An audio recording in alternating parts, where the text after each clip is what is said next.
এবার হচ্ছে রাস্তায় থাকবো পারলে, তবুও হচ্ছে ভাইয়ের সাথে দেখা করে ছাড়বো। এবার সত্যি কথা বলতে আমি গত কুরবানির থেকে এখনো বাসায় যাই নাই, শুধুমাত্র আমার এই জিনিসটার জন্য আমি ওয়েট করতেছি কখন ভাইয়ের সাথে দেখা হবে। বরবাদের ক্রেজ ইতিমধ্যে হচ্ছে সারা বিশ্বে ছড়িয়ে গেছে। আপনার এই মুভিটা হচ্ছে ইতিহাস লিখবে, যদি হচ্ছে পাইরেসি না হয়। পাইরেসি না হলে এই মুভিটা হচ্ছে ইতিহাস লিখবে। একবার না, যে একবার দেখবে সে আবার যাবে এই মুভিটা দেখার জন্য। বর্তমানে বাংলাদেশে ওই রকম লেভেলের নায়িকা নাই বলে বাইরের থেকে নায়িকা এনে হচ্ছে কি ডান্স করাইতে হচ্ছে, বাইরের থেকে নায়িকা এনে মুভি করাইতে হচ্ছে। আসলে পরিকল্পনা তো সর্বপ্রথম হচ্ছে বরবাদের প্রমোশন, এরপর আমার পরিকল্পনা হচ্ছে ভাইয়ের সাথে দেখা করা। আমি হচ্ছে এবার হচ্ছে রাস্তায় থাকবো পারলে, তবুও হচ্ছে ভাইয়ের সাথে দেখা করেই ছাড়বো। এবার হচ্ছে আমাদের মেগাস্টারের সাথে দেখা করেই ছাড়বো। আর একটা কথা বলবো, আপনারা যারা হচ্ছে এই ভিডিওগুলো দেখতেছেন অবশ্যই বেশি বেশি শেয়ার করবেন, যাতে হচ্ছে ভাইয়ের সামনে হচ্ছে ভিডিওগুলো যায়, যাতে ওনার সাথে আমি দেখা করতে পারি। আজকে হচ্ছে 6তম দিন, ইতিমধ্যে হচ্ছে আমি 30টা হচ্ছে কি টি শার্ট ছাপাইছি। এরকম এখানে হচ্ছে 30 ডেজ পর্যন্ত ছাপাইছি টি শার্ট। এরপরে যদি দেখা না হয়, আমি এরপরে হচ্ছে টি শার্ট কী করবো, কন্টিনিউ করবো। কিন্তু এবার হচ্ছে আমি মাঠ ছাড়বো না, দেখা করেই ছাড়বো এবার। গতবার তো আপনাকে নাকি আশা দিয়েছিল যে তুফান সিনেমার টিম আশা দিয়েছিল যে আপনার সাথে দেখা হবে, কেন দেখা হয়নি বা কি কারণে যদি একটু বলতেন? আসলে দেখা হয় না, ওইটা হচ্ছে আমার গতবার হচ্ছে আমাকে যারা আশা দিছিল তারা হচ্ছে দরদ টিমের একজন হচ্ছে আশা দিছিল। সো আনফর্চুনেটলি বসুন্ধরা একটা প্রোগ্রাম হওয়ার কথা ছিল, আপনারা তো জানেন বন্যার কারণে প্রোগ্রামটা কন্টিনিউ হয় নাই। সো সেই জন্য কী হয় নাই, আই হোপ সেই জন্য তারা দেখা করাইতে পারে নাই। তারাও হইতে চেষ্টা করছিল, বাট এরপর আমি আর কোনো কথাবার্তা বলি নাই। সো এইবার আমি কি করবো, এবার হচ্ছে আমি কি আর কি কারো আশা কারো নিয়ে থাকবো না। এবার আমি রাস্তায় থাকবো, আশা করি ভাই আর আশেপাশে যারা থাকবে তারা হচ্ছে দেখলে এই ভিডিওটা আমার সাথে ভাইয়ের সাথে অবশ্যই দেখা করে দিবে। আর রাস্তায় তো অবশ্যই থাকবে, এবার ভাইয়ের সাথে দেখা করেই ছাড়বে ইনশাল্লাহ। আচ্ছা, আমরা জানি যে আপনার বাড়ি চট্টগ্রাম, সেক্ষেত্রে গত বছরও আপনি ঈদ নিজের পরিবারের সাথে না কাটিয়ে এখানে ছিলেন। শাকিব খানের সিনেমা মুক্তির পর তার সিনেমার প্রচারণা, সেই সাথে সিনেমা দেখেছেন একাধিকবার।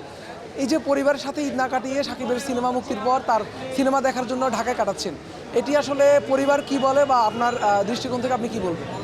আসলে সত্যি কথা বলতে আমি গত কুরবানির থেকে এখনো বাসায় যাই নাই, শুধুমাত্র আমার এই জিনিসটার জন্য আমি ওয়েট করতেছি কখন ভাইয়ের সাথে দেখা হবে। তারপরে হচ্ছে বাসায় যাওয়ার জন্য হচ্ছে আমি অপেক্ষা করতেছি দীর্ঘ 9 মাস, এখনও হচ্ছে আমি বাসায় যাই নাই, এই ঈদেও বাসায় যাই নাই। আসলে ফ্যামিলি থেকে অনেক রকম প্রেশার দিচ্ছে, পাশাপাশি আমার ভার্সিটি হচ্ছে এখন অফ, তারপরে হচ্ছে আমি বাসায় যাই না। বলতেছি সমস্যা কি, আমি বাসায় সব কিছু বলছি, তারা বলতেছে ঠিক আছে ট্রাই করো। তারপর সবাই একটা কথাই বলে, শুধু তুমি চেষ্টা করলে তো হবে না, যারা হচ্ছে তোমার করতেছে তাদের কাছে তো ভিডিওগুলো পৌঁছাইতে হবে, তারপরে তো কোনো একটা ফলাফল আসবে। এইবারে যদি দেখা না হয়, আমি কি মোট কথা হচ্ছে রাস্তা ছাড়বো না, আমি রাস্তায় থাকবো এবার অবশ্যই, আর দেখা হবে ইনশাল্লাহ। আমি যতটুকু কি আসে মানে হচ্ছে আপনার মিশন এবং ভিশন হচ্ছে শাকিব খানের সাথে দেখা করা। হ্যাঁ অবশ্যই, দেখা করার পরে তারপর আমি বাসায় যাব। দেখা করার পরে হচ্ছে কি আমার মিশনটা স্টপ হবে, তারপর হচ্ছে আমি বাসায় যাব। আচ্ছা, শাকিব খানের যে বরবাদ সিনেমা ট্রেলার দেখেছে, গান মুক্তি পেয়েছে, ট্রেলার মুক্তি পেয়েছে, দেখেছেন কিনা, কেমন লেগেছে? অ্যান্টিব্যাকটেরিয়াল অ্যাডিটিভ যুক্ত সেরা ওয়াটার ট্যাঙ্ক বিশুদ্ধ পানিতে ব্যাকটেরিয়া জন্মাতে দেয় না। আসলে দেখেন, বাংলাদেশের ইতিহাসে যদি কোনো একটা মুভি থাকে আপনার ইতিহাস লেখার মতো, সেটা হচ্ছে তুফানের পরে হবে আপনার হচ্ছে বরবাদ। কারণ হচ্ছে বরবাদের ক্রেজ ইতিমধ্যে হচ্ছে সারা বিশ্বে ছড়িয়ে গেছে। আপনার যে 9টার শোটা হচ্ছে আপনার সিঙ্গেল স্ক্রিনে যে 9টার শোটা হয়েছে, আমাদের তো অনেক পরিচিত আছে, সবার সাথে কথা বলছি, তারা বলতেছে এই মুভিটা হচ্ছে ইতিহাস লিখবে, যদি হচ্ছে পাইরেসি না হয়। পাইরেসি না হলে এই মুভিটা হচ্ছে ইতিহাস লিখবে। এই মুভিতে এমন কিছু হচ্ছে কি অ্যাকশন সিকোয়েন্স আছে, একদম সব হচ্ছে কি এই মুভিতে পাবেন, আপনি সব কিছু পাবেন। সিঙ্গেল স্ক্রিনে যারা হচ্ছে রিভিউ দিচ্ছে, যারা আমাদের সাথে কথা বলছে, তারা তো বলতেছে ভাই এই মুভিটা হচ্ছে বারবার দেখবে দর্শক, একবার না, যে একবার দেখবে সে আবার যাবে এই মুভিটা দেখার জন্য। সেই জন্য আমি বলবো আপনারা যারা দর্শক আছেন তারা অবশ্যই মুভি দেখতে যাবেন।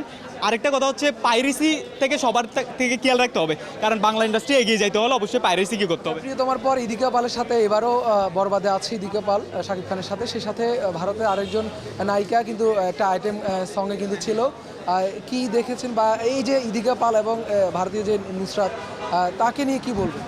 আসলে ইদিকা পাল হচ্ছে একটা কি জানেন, দর্শক যেভাবে হচ্ছে আপনার কাছ থেকে চাইবে, দর্শকের ক্রাইটেরিয়া আপনার থেকে পূরণ করতে হবে। সো ইদিকা পাল হচ্ছে দর্শকের চাওয়া, দর্শকের পছন্দ। প্রিয়তমাতে যেভাবে সে ভালো অ্যাক্টিং করছে, আর দর্শক তাকে হচ্ছে পছন্দ করে, সেই জন্য। যেমন কিছুদিন আগে একটা রিউমার উঠছে শাকিব খানের সাথে কি চাই, পাকিস্তানি নায়িকা চাই। সো এখন আপনি ডিরেক্টর মুভি তৈরি করতেছেন, আপনি যদি দর্শকের চাওয়া অনুযায়ী মুভিটা তৈরি করতে না পারেন, আপনার মুভি জীবনে কি হবে না, আপনার মুভি জীবনে ভালো ফলাফল দিবে না। সো ইদিকা পাল এবং নুসরাতরা হচ্ছে কি দর্শকের চাওয়া, আইটেম সঙের জন্য নুসরাত হচ্ছে পারফেক্ট, মিম চক্রবর্তী পারফেক্ট ছিল, তারপর হচ্ছে আপনার মুভির জন্য হচ্ছে বর্তমানে হচ্ছে কি ইদিকা পাল কি পারফেক্ট। সো সেই ক্ষেত্রে কি আমি একটা কথা বলবো, আমাদের দেশে যেই নায়িকারা আছে তারা হচ্ছে নিজেকে প্রমাণ করতে হবে, প্রমাণ করে এদের জায়গাটা হচ্ছে নিতে হবে। বর্তমানে বাংলাদেশে ওই রকম লেভেলের নায়িকা নাই বলে বাইরের থেকে নায়িকা এনে হচ্ছে কি ডান্স করাইতে হচ্ছে, বাইরের থেকে নায়িকা এনে মুভি করাইতে হচ্ছে। আমাদের দেশে যদি থাকতো অবশ্যই হচ্ছে চান্স পাইতো। সবশেষ ক্যামেরার সামনে শাকিব খানের উদ্দেশ্যে কি বলবেন? একটা কথাই বলবো, সেটা হচ্ছে অবশ্যই আগে হচ্ছে নিজের সিকিউরিটি, আগে নিজের সিকিউরিটিটা হচ্ছে ঠিক রাখবেন আপনি। এরপর হচ্ছে আপনি আগামীতে যেই মুভিগুলো করবেন প্রমোশনের দিক দিয়ে একটু নজর রাখবেন। যেমন এই মুভিটার বাজেট হচ্ছে 15 কোটি টাকা, মেহেদী হাসান হৃদয় একজন নতুন ডিরেক্টর হিসাবে একদম মাঠ কাঁপাই দিছে, সেটা বলতে হবে। এরপরেও যদি বরবাদ মুভিটার প্রমোশন করতো, আমি মনে করি এই মুভিটা যদি এখন 100 কোটি হয়, আগামীতে যদি প্রমোশন যদি করতো এই মুভিটা হচ্ছে 150 কোটি প্লাস করতো। কারণ একটা প্রমোশন হচ্ছে দর্শকের কাছে পৌঁছে দেওয়া।